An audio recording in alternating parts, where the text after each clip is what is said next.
എന്ന് വെച്ചാലേ ഇവിടെ നോർത്തേൺ അയർലൻഡ് ഇങ്ങനൊരു ഒരു കൂടിക്കാഴ്ച അനുവദിച്ചതിന് വളരെയധികം സന്തോഷമുണ്ട്. ഞങ്ങൾക്കിങ്ങനെ ഒരു കോട്ടയത്ത് നമ്മൾ സംഘടിപ്പിച്ചിരുന്ന രാഗമാലിക എന്നാണ് നമ്മുടെ ഒരു ധാരണ. ഒരു പാട്ടുകൾ ഉപയോഗിച്ചുകൊണ്ട് കോർത്തിണക്കിയിട്ടുള്ളൊരു പരിപാടി. അത് 70കളിലെ 80കളിലെ 90കളിലെയൊക്കെ പാട്ടുകൾ അതിൽ 2000-ന് ശേഷമുള്ളതിനകത്ത് മെലോഡിയസ് ആയിട്ടുള്ള ഗാനങ്ങൾ ഉപയോഗിച്ചുകൊണ്ട് ഒരു മ്യൂസിക് തെറാപ്പി, ഒരു മെഡിറ്റേഷൻ രീതിയിൽ അത് അവതരിപ്പിക്കുന്ന ഒരു വിൽ സ്വരാജും ജോൺ ജേട്ടനോട് ചേർന്ന് അത് ഒരു ഡിസൈൻ ചെയ്തിട്ടുള്ള ഒരു പരിപാടിയാണെന്നാണ് നമുക്ക് മനസ്സിലാക്കുന്നത്. നമ്മളെ സംബന്ധിച്ചിടത്തോളം അതിനകത്ത് കലാപരമായിട്ടുള്ള കാര്യങ്ങളെ സംബന്ധിച്ച് നമുക്ക് വലിയ ധാരണ ഇല്ല. പ്രത്യേകിച്ച് അതിൻ്റെ മ്യൂസിക്കിലോ അല്ലെങ്കിൽ സംഗീതത്തെ പാട്ട് ആസ്വദിക്കുന്നവരാണ് സാധാരണ സിനിമാ ഗാനങ്ങൾ ആസ്വദിക്കുന്നവരാണ് ഞങ്ങളെല്ലാവരും തന്നെ. പക്ഷേ ഞങ്ങൾക്ക് ആ പരിപാടി ഇവിടെ സംഘടിപ്പിച്ചാൽ കൊള്ളാമെന്നുണ്ട്. എന്താണ് ആ പരിപാടി? തീർച്ചയായിട്ടും വളരെ സന്തോഷമുണ്ട്. ആ ചോദ്യത്തിന് ഞാൻ നിങ്ങളോട് കടപ്പെട്ടിരിക്കുന്നു. കാരണം ഞാൻ അവിടെ അവതരിപ്പിച്ച പരിപാടി ഈ സെപ്റ്റംബറിലും അതിനു മുമ്പത്തെ സെപ്റ്റംബറിലും അതൊരു പരീക്ഷണമാണെന്നാണ്. കാരണം നമ്മൾ കേട്ടു മറന്ന മലയാളത്തിലെ സിനിമാ ഗാനങ്ങളിൽ സെലക്ട് ചെയ്ത കുറേ പാട്ടുകൾ നമ്മൾ അതിൻ്റെ മോഡൊന്ന് മാറ്റി, നൊട്ടേഷൻസൊക്കെ ഒന്ന് മാറ്റി ഒന്ന് അവതരിപ്പിക്കുകയായിരുന്നു. അതൊരു പരീക്ഷണം എന്നാണ് പറയാം. കാരണം വെച്ചാൽ എൻ്റെ ഒരു അനുഭവത്തിൽ നിന്ന് എനിക്ക് തോന്നിയിട്ടുള്ളത് സംഗീതത്തിലൊരു ധ്യാന പദ്ധതി ഉണ്ടെന്നുള്ളതാണ്. ശ്രദ്ധിച്ച് നമ്മൾ ഇപ്പം എനിക്ക് മലയാള ഗാനങ്ങളോടാണ് കൂടുതൽ ബന്ധം.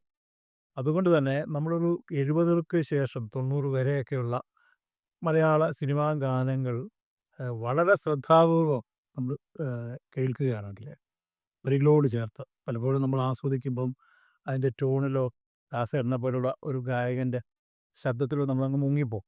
അതിനപ്പുറത്തേക്ക് ആ പാട്ടിൻ്റെ വരികളുടെ അർത്ഥവും അതിൻ്റെ ആഴവും കൂടെ മനസ്സിലാക്കി നമ്മുടെ മനസ്സിലൊരു വിഷ്വൽ രൂപപ്പെട്ടിട്ട് സിനിമയിൽ നമ്മൾ കണ്ട ഒരു വിഷ്വലായിരിക്കും. ഉദാഹരണത്തിന് ഇപ്പം നീരാടുവാൻ നിലയിൽ നീരാടുവാൻ എന്നുള്ള സിനിമ, അപ്പം പാട്ട് അതിനകത്ത് കാണിച്ചിരിക്കുന്ന നിലയിൽ വീണ് കിടക്കുന്ന ചന്ദ്രബിംബമൊക്കെയാണ്. പക്ഷേ കുറേക്കൂടെ ശ്രദ്ധിച്ച് നമ്മൾ അത് കേട്ട് കഴിഞ്ഞാൽ അതിനും അപ്പുറത്തൊക്കെ ഒരു ഭാവനയിലേക്ക് നമുക്ക് പോകാൻ പറ്റും. അപ്പം എൻ്റെ ഒരു അഭിപ്രായം മലയാളത്തിലെ പല സിനിമാ ഗാനങ്ങൾ പ്രത്യേകിച്ചും വയലാർ, പി ഭാസ്കരൻ തുടങ്ങി ഇങ്ങനെ യൂസഫ് അലി കേച്ചേരി, ഗിരീഷ് പുരൻ, ഇപ്പോൾ റഫീഖ് അഹമ്മദ് വരെ ഇപ്പോൾ ഗിരീഷിൻ്റെയൊക്കെ പാട്ടുകൾ പലരും പുതിയ കാലഘട്ടത്തിലെ പാട്ടുകളാണ്. ഇപ്പോൾ ഒരു ഗിരീഷ് ആ ഒരു ലെവലൊരു ടാലൻറ്റഡ് ജീനിയസ് ആയിരുന്നു. വയലാറിനെ കുറിച്ച് നമ്മൾ പറയേണ്ട കാര്യമില്ലല്ലോ. പക്ഷേ ഈ പാട്ടുകളൊക്കെ നമ്മൾ അക്കാലത്ത് ആസ്വദിച്ചിരിക്കുന്നത് ദാസേട്ടൻ്റെ മാസ്മരിക ശബ്ദത്തിൽ ആ വെൽവെറ്റ് വോയിസ് ഓഫ് യേശുദാസിൽ മുങ്ങിപ്പോയിട്ടുണ്ട്. അതിനപ്പുറത്ത് അതും കൂടെ ചേർത്ത് വെച്ച് ആ പാട്ടിൻ്റെ അർത്ഥങ്ങളും കൂടെ നമ്മൾ ഉൾക്കൊണ്ട് ആസ്വദിക്കുന്നതെങ്കിൽ അതിലൊരു ധ്യാന പദ്ധതി ഉണ്ടെന്നാണ് ഞാൻ പറയുന്നത്. ഉദാഹരണത്തിന് ഇപ്പോൾ മനസ്സിലുണരു ഉഷസന്ധ്യയായി എന്നുള്ള ആ പാട്ട് തന്നെ എടുക്കുക. മനസ്സിലെ ഉഷസന്ധ്യ ഉണരു മായാമോഹിനി സരസ്വതിയെക്കുറിച്ചുള്ള ഒരു ധ്യാനപത്തിലൊക്കെ പാടാവുന്നൊരു പാട്ടാണല്ലോ. പക്ഷേ ഈ അതിൽ മനസ്സിലുണരു ഉഷസന്ധ്യയായി എന്ന് പറയുമ്പോൾ മായാമോഹിനി സരസ്വതി പിന്നെ അതിൻ്റെ അനുപദവിയിലേക്ക് പോകുമ്പോൾ അതൊക്കെ മാറുകയാണ്. ഭക്തിക്കപ്പുറത്തേക്ക് നമ്മുടെ ഭാരതീയ സംഗീതം ഭക്തിയിൽ ഊന്നിയാണ് നിൽക്കുന്നറിയാം. നമ്മൾ അങ്ങ് ആഴങ്ങളിലേക്ക് ചെന്നാൽ ഭാരതീയ സംഗീതം ഭക്തി തന്നെ ഊന്നി നിൽക്കുന്നത്. ആ ഭക്തിയിലെ ഒരു ധ്യാനാത്മകത, ധ്വന്യാത്മകത പോലെ അക്ഷരങ്ങളുടെ ധ്വന്യാത്മകത പോലെ തന്നെ അതിനൊരു ധ്യാനാത്മകത. ആ ധ്യാനാത്മകതയെ തിരിച്ചറിയാൻ വേണ്ടിയാണ് നമ്മൾ ഈ മ്യൂസിക് ഫോർ മെഡിറ്റേഷൻ എന്നുള്ള പ്രോഗ്രാം കോട്ടയത്ത് 2 തവണ നടത്തിയത്. ദർശന ഓഡിറ്റോറിയത്തിലാണ്.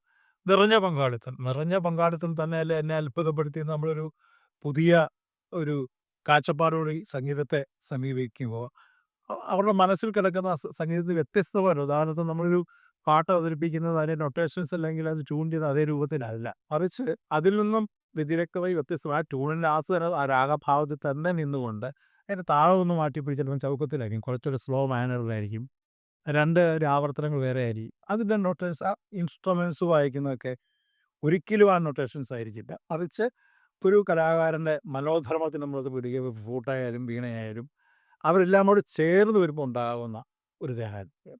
ആ ധ്യാനാത്മകതയിൽ നമ്മളിത് കണ്ണടച്ച് ശ്രദ്ധിച്ചാൽ ഓരോ മലയാള ഗാനത്തിലും ഒരു ധ്യാനം ഇരിക്കുന്നുണ്ട്. ആ ധ്യാനം മറ്റൊരു ഗുരുവിൻ്റെ അടുത്ത് ദക്ഷിണ വയ്ക്കാതെ അല്ലെങ്കിൽ യോഗ പ്രാക്ടീസ് ചെയ്തിട്ട് മാത്രമേ ഇതൊക്കെ പറ്റൂ, സാധ്യമാകുന്നതൊക്കെ വെറുതെയാണ്. അവനവൻ്റെ ആത്മാവിലേക്കുള്ള രാജപാതയാണ് ശരിക്കും പറഞ്ഞാൽ യോഗ, എക്സസൈസ് അല്ല. അപ്പം നമ്മൾ പ്രത്യേകിച്ച് ഒന്നും ചെയ്യണ്ട. നമ്മളെ വീട്ടിൽ വെറുതെ ഒരു കസേരയിൽ ഇരുന്നു കൊണ്ട് ഈ പാട്ട് കേട്ട് കണ്ണടച്ച് കേട്ട് കഴിഞ്ഞാൽ കൃത്യമായിട്ടും നമുക്ക് ഒരു ഒരു ധ്യാനത്തിൻ്റെ സ്വഭാവം അതിനകത്ത് ഇരിക്കുന്നത്. അപ്പോൾ ഈ പ്രോഗ്രാമിൽ നമ്മൾ അങ്ങോട്ട് മുമ്പോട്ട് വയ്ക്കുന്ന ഒരു കാര്യം ഇത്രയേ ഉള്ളൂ. ഒരു ഗാനമേള പ്രതീക്ഷിച്ച് ആൾക്കാർ വരരുത്. കാരണം ഗാനമേള എന്ന് പറയുന്നത് അതിനൊരു ഉത്സവ പ്രതീതിയാണ് നടക്കുന്നത്. ഉദാഹരണത്തിന് നമ്മളിപ്പോൾ ഉത്സവപ്പറമ്പും അമ്പലപ്പറമ്പ് എന്ന് പറഞ്ഞു. ഈ അമ്പലപ്പറമ്പിൻ്റെ വിശുദ്ധി ഉത്സവപ്പറമ്പിനില്ല. രണ്ടും നടക്കുന്ന ഒരിടത്താണ് തന്നെ. ഒരേ സ്പേസിൽ ഒരേ സ്ഥലത്താണ് നടക്കുന്നത്. രണ്ടും മുഴുവൻ സംഭവം ആൾക്കുളമൊക്കെ അവിടെ തന്നെയുണ്ട്. പക്ഷേ ഉത്സവം എന്ന് പറയുമ്പോൾ കഥകളി, കൂടിയാട്ടം അല്ലെങ്കിൽ അതുമായി ബന്ധപ്പെട്ട എല്ലാ നൃത്ത കലാ സംഗീത രൂപങ്ങളും കലാരൂപങ്ങളെ കഥകളിയൊക്കെ ഉണ്ട്, കതിരയൊക്കെ ഉണ്ട്. പക്ഷേ കൂടെ തന്നെ മുച്ചൂരി കളിക്കാരനും കിൽക്കുക്ക് കളിക്കാരനും പിടിച്ചു പറിക്കാരനും എല്ലാം അവിടെയുണ്ട്. അപ്പോൾ അതൊരു വാണിഭത്തിൻ്റെ ഒരു അലയാണ് ഉണ്ടാവുക. അപ്പോൾ അത് ആ ഉത്സവപ്പറമ്പ് എന്ന് പറയുന്നത് ഗാനമേള നമുക്ക് വേണമെങ്കിൽ പറയാം. ഗാനമേള ഒരു ഉത്സവപ്പറമ്പാണ്. കാരണം 35,000 50,000 വാട്ട്സിൻ്റെ ഔട്ട്പുട്ട്, ഒരുപാട് ഇൻസ്ട്രുമെൻറ്റ്സ് ആവശ്യമില്ലെങ്കിൽ പിന്നെ ഇതെല്ലാം കൂടെ ചേർത്തൊരു വലിയ കാഴ്ച, വലിയ സിസ്റ്റത്തിൽ കൂടെ ഈ പാട്ടിങ്ങനെ കേൾക്കണു. അപ്പം നമ്മളാരും അമ്പലപ്പറമ്പാണെന്ന് ആലോചിച്ചിട്ടില്ല. ആ ഗാനമേളയിൽ തുള്ളിച്ചാടി നമ്മൾ മറ്റൊന്നിലേക്ക് പോകുന്നതെന്നല്ലാതെ നമ്മളുടെ ആത്മാവിലേക്ക് ഇതൊന്നും ഇറങ്ങി ചെല്ലത്തില്ല. ഇവിടെ നമ്മൾ നോക്കൂ, ഒരു അമ്പലത്തിൻ്റെ വിശുദ്ധി നമ്മളിപ്പം സാഹിത്യം പറയുകയാണെങ്കിൽ അടഞ്ഞു കിടക്കുന്നൊരു ഒരു വീണ് കിടക്കുന്നൊരു ഇലയിൽ ഒരു ദുഃഖത്തിൻ്റെ ചരിത്രം മുഴുവൻ അവിടെ ഉണ്ടെന്ന് പറയുക. അപ്പോൾ ഇത് നമുക്ക് ഭാവന കാണാൻ പറ്റും. അടഞ്ഞു കിടക്കുന്ന ഒരു വാതിലെന്ന് പറയുമ്പോൾ തന്നെ വല്ലാത്തൊരു ശൂന്യത.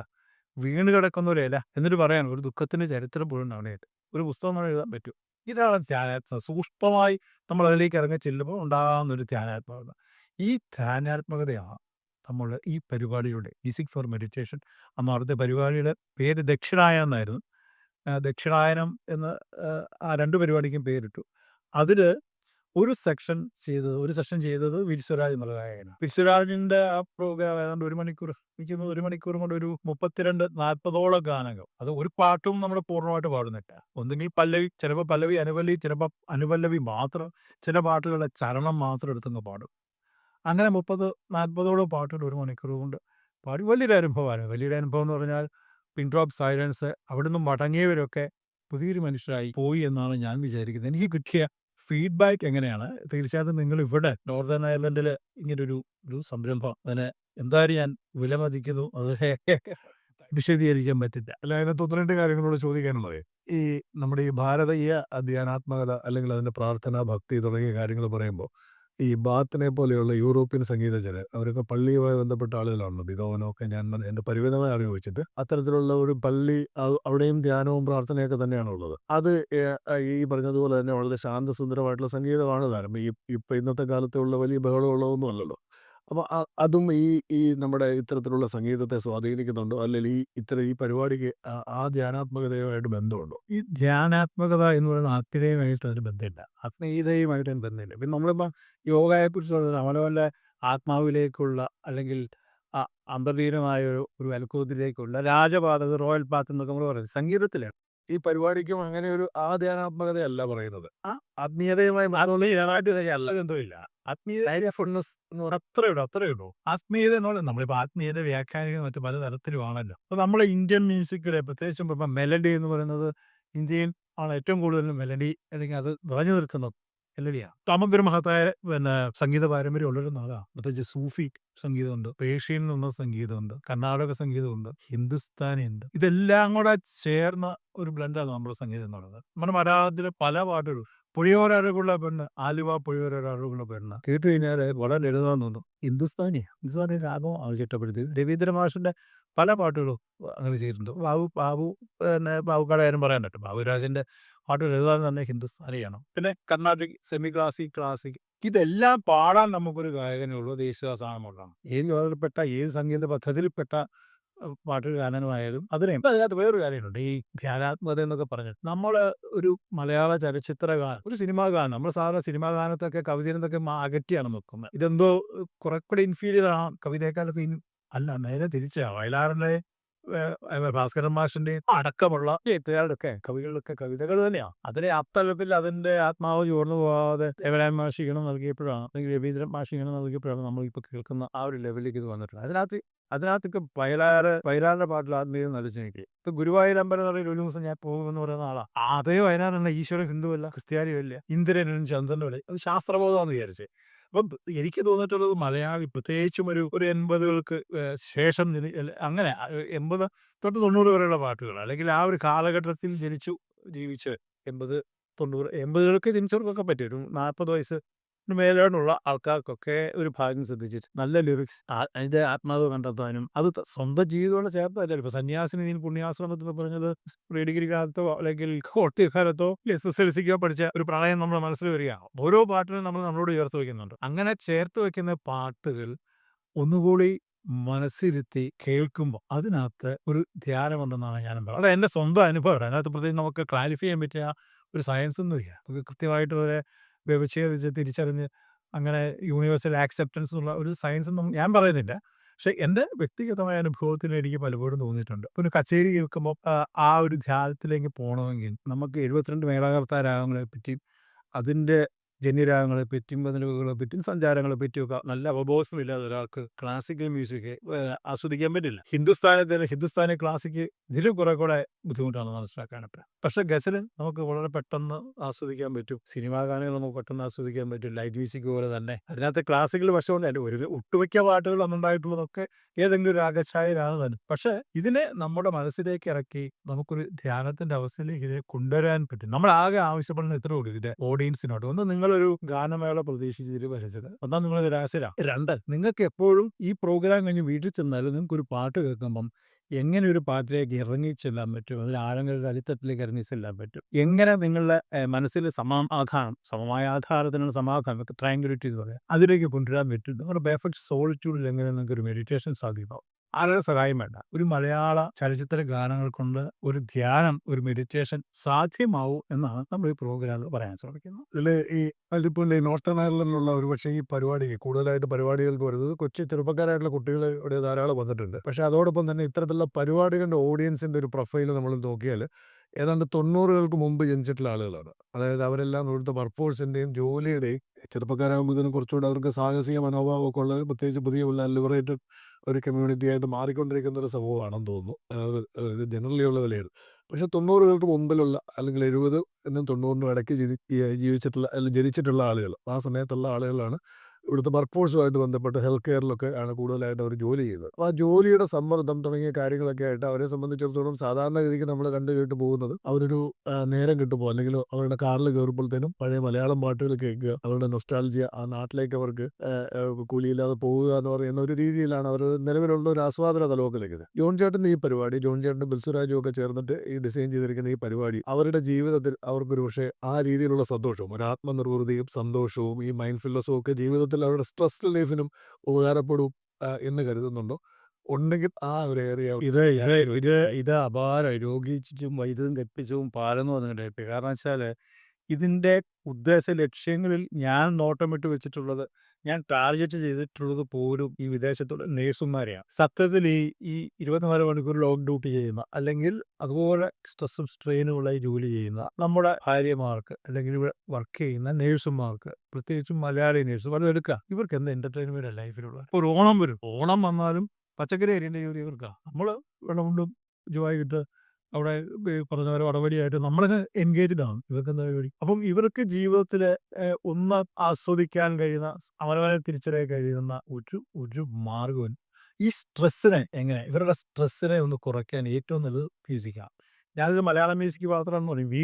മ്യൂസിക്കിന് ലാംഗ്വേജ് ഇല്ലാത്തൊരു കലയാണ്. പക്ഷേ ഇപ്പം ഇരിക്കുന്ന ബിജിനി അടക്കമുള്ള ആൾക്കാർ നമ്മളൊക്കെ കേട്ട് വളർന്ന പാട്ടുകൾ വീണ്ടും കേൾക്കുമ്പോൾ ഒന്ന്, അത് നമുക്കൊരു ഗൃഹാതുരത്വം, ഒരു ഗ്രാമീണത, അല്ലെങ്കിൽ നമ്മുടെ പഴയ കാലം, സ്കൂള്, കോളേജ്, ഇതെല്ലാം ഓരോ പാട്ടിലും ഇരിക്കുന്നുണ്ടെന്ന് എൻ്റെ ഒരു വിചാരം. ഞാൻ നമ്മുടെ പ്രണയം പോലും നമുക്ക് വേണ്ടി ദാസേട്ടനാണ്, നമ്മുടെ പ്രണയഗാനങ്ങൾ ദാസേട്ടൻ പാടിയിട്ടുണ്ട്, നമ്മുടെ ദുഃഖം എല്ലാം ദാസേട്ടനാണ് പാടിയിട്ടുണ്ട്. അപ്പം ഇപ്പം പ്രണയ സരോവര തീരം എന്ന് പറയുന്ന പഴയ നമ്മളെ നഷ്ടപ്രണയത്തിൻ്റെ നഷ്ടസ്വർഗങ്ങളെ നിങ്ങളെനിക്കൊരു ഇന്ന് പാടുമ്പോൾ അതിൽ ഒരു വട്ടം കൂടി എൻ്റെ ഓർമ്മകൾ വഴിയുന്ന തിരുമുറ്റത്തെത്താൻ പറഞ്ഞു നമ്മൾ സ്കൂളിലേക്ക് ചെന്നിരിക്കുകയല്ലോ. അപ്പം ഇത് നമ്മൾ ഭാഗ്യവാന്മാരാണ്, ആ കാലഘട്ടത്തിൽ ജനിച്ചത് ഭാഗ്യവാന്മാരായതുകൊണ്ട് തന്നെയാണ്. അപ്പോൾ ഈ നേഴ്സുമാർ അല്ലെങ്കിൽ ഇവിടെയുള്ള നേഴ്സുമാർക്ക് ഒരു റിജുവിനേഷൻ എന്ന് പറയുന്നത് അവരുടെ ആ സ്ട്രെസ് കുറയ്ക്കാൻ്റെ വളരെ ഉപകരിക്കും. എൻ്റെ 100% എക്സ്പീരിയൻസ് ഇതാണ്. പ്രോഗ്രാം നമ്മൾ വളരെ ഒരു പരീക്ഷണമാണെന്ന് വിചാരിച്ചാണ് ആദ്യകാലം ഇരുന്നത്. പക്ഷേ ആദ്യത്തെ 1, 2, 3 പാട്ട് കഴിയുമ്പം അവരതിലേക്ക് ഇമേഴ്സ്ഡ് ആവുന്നു. അതിൽ തന്നെ ഒരു ലയിച്ചിരിക്കുന്നു. പിന്നെ ആ പ്രോഗ്രാം തീർന്നു കഴിയുമ്പോൾ വീണ്ടും ഇത് തീർന്നു പോയോ എന്നൊരു മട്ടില്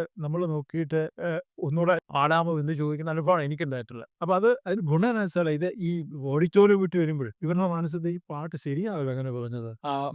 ഈ സന്യാസിനി നിൻ പുണ്യാശ്രമത്തിൽ എന്നുള്ള പാട്ട് അതിനിങ്ങനെ ഒരു പാവം ഉണ്ടായിരുന്നല്ലോ. അല്ലെങ്കിൽ മഞ്ജുഭാഷിണി എന്ന മഞ്ജു ഭാഷി എന്നൊരു പറയും. എത്രയായിരം വാക്കുകൾ ഞാൻ എൻ്റെ സ്വന്തം അനുഭവത്തിൽ എന്ന് പറഞ്ഞാൽ മലയാള ഭാഷയിൽ എന്തെങ്കിലും അറിവ്, എന്തെങ്കിലും ഈ വൊക്കാബുലറി പദസമ്പത്തുണ്ടെങ്കിൽ വയലാറിൽ നിന്നും അല്ലെങ്കിൽ ഭാസ്കരൻ മാഷിൽ നിന്നൊക്കെ ശ്രദ്ധിച്ചിട്ടുള്ളതാണ്. മലയാളി പറയുന്നതൊക്കെ അത് തന്നെയാണ്. അപ്പോൾ മലയാളിക്ക് എന്തായാലും സംഗീതമില്ലാതെ ഞാൻ യേശുദാസ് എന്ന് എപ്പോഴും പറയാനുള്ള കാരണം എന്ന് വെച്ചാൽ ഒരു ഗായകൻ ഒരു ഉപകരണമായി തീരുമ്പോഴാണ് അയാൾ യഥാർത്ഥ ഗായകനായി തീരുന്നത്. നമുക്കൊരു വീണയിലോ വയലിനിലോ ഫ്ലൂട്ടിലോ നമുക്ക് എന്തും വായിക്കാം. ഏത് സ്കെയിലും വായിക്കാം. എത്ര ഭാവദീപ്തമായിട്ട് നമുക്കതിൽ വായിക്കാൻ പറ്റും. പക്ഷെ നമ്മുടെ തൊണ്ട ഒരു ഗായകന്റെ ശബ്ദം അതിലേക്ക് കൊണ്ടുവരിക എന്ന് പറയുന്നത് വളരെ ശ്രമകരമാണ്. എനിക്ക് തോന്നുന്നില്ല മലയാളത്തില് ഇന്ത്യയിൽ തന്നെ യേശുദാസിനെ പോലെ പല ഭാവങ്ങൾ അത് ഏത് ഭാവമാവട്ടെ ആ ഭാവത്തിലേക്ക് അതിന്റെ തീവ്രതയിലേക്ക് എത്തിക്കാൻ കഴിയുക. 2 അതിന്റെ സഞ്ചാരം. നമ്മൾ വെറുതെ നൊട്ടേഷൻ പാടുകയല്ലല്ലോ. സുമംഗലി നീ ഓർമ്മിക്കുമോ എന്ന് പറയുമ്പോൾ ആ സുമംഗലി എന്നുള്ള വിളി, ശംഖുപുഷ്പം എന്ന് പറഞ്ഞാൽ ശംഖുപുഷ്പം, ഓരോ വാക്കിന്റെ ഉണ്ണികളെ ഒരു കഥ പറയാം.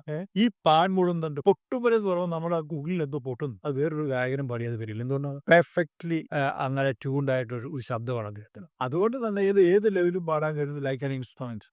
ആ ഒരു ലെവലിലേക്ക് എത്തുന്ന ഒരു ജീനിയസ് ആണ് യേശുദാസ്. ഞാനിപ്പോൾ യേശുദാസ് പറയാനുള്ള കാരണം അതാണ്. ഈ പരിപാടിയിലും നമ്മൾ വിശ്വരാജ് എല്ലാവർക്കും അറിയാവുന്ന ഒരു ഗായകനാണ്. എൻ്റെ അനുഭവത്തിൽ ഇത്ര ലെവലിൽ ദാസേട്ടൻ തന്നെ പാട്ടുകളിൽ പലർക്കും പാടാൻ ബുദ്ധിമുട്ടാണ്. പലർക്കും അല്ല എല്ലാവർക്കും തന്നെ ബുദ്ധിമുട്ടാണ്. എങ്കിലും ദാസേട്ടന് പ്രത്യേകിച്ച് രവീന്ദ്രമാഷിന്റെ പാട്ടുകൾ എടുത്തു കഴിഞ്ഞാൽ പല ഗായകരും പിന്നോട്ട് നിൽക്കുന്ന, പക്ഷെ വിൽസരാജിന് അത് ഒരു പ്രശ്നമല്ല. തന്നെയല്ല ഞങ്ങളൊരു 3 വർഷത്തിലേറെയായിട്ടുണ്ടാവും ഈ പാട്ടുകളുടെ ട്രെയിനിങ്ങിന് പോയി. എങ്ങനെ ചൗക്കത്തിൽ എങ്ങനെ അത് മാറ്റി ഒരു മനോധർമ്മത്തിന്റെ രീതിയിൽ കൊണ്ടുവന്നിട്ട് ഒരു മെഡിറ്റേഷന്റെ പാതയിലൂടെ ഈ മലയാള ചലച്ചിത്ര ഗാനത്തെ കൊണ്ടുപോകാൻ കഴിയുന്നുണ്ട്. ഒരു അന്വേഷണം ഞാനും വിൽസുരാജും കൂടെ നടത്തിയിട്ടുണ്ട്. എല്ലാ ദിവസവും തന്നെ എൻ്റെ ട്രെയിനിങ് നടത്തിയിട്ടുണ്ട്. അതിന്റെ ഭാഗമായിട്ട് പ്രേക്ഷകർ ആവശ്യപ്പെട്ട ശ്രോതാക്കൾ ആവശ്യപ്പെടുന്ന ഏത് പാട്ടും പോപ്പുലർ ആയിട്ടുള്ള ഒരു 100, 150, 200, 300 പാട്ടുകൾ നിങ്ങളുടെ ശേഖരത്തിലുണ്ട് ചോദിച്ചാൽ പലരുടെയും ടേസ്റ്റ് പലതാക്കിയിട്ട്. അതുകൊണ്ട് പിന്നെ നമ്മൾ ശ്രദ്ധിക്കാറുണ്ട് യേശുദാസിന്റെ തരങ്ങണി മ്യൂസിക്കിൽ നിന്ന് ഇറങ്ങിയിട്ടുള്ള പാട്ടുകൾ. എൻ്റെ ഓർമ്മയിൽ ഞാൻ 10ാം ക്ലാസ്സിലൊക്കെ പഠിക്കുമ്പോഴാണ് തരങ്ങണിയിൽ നിന്ന്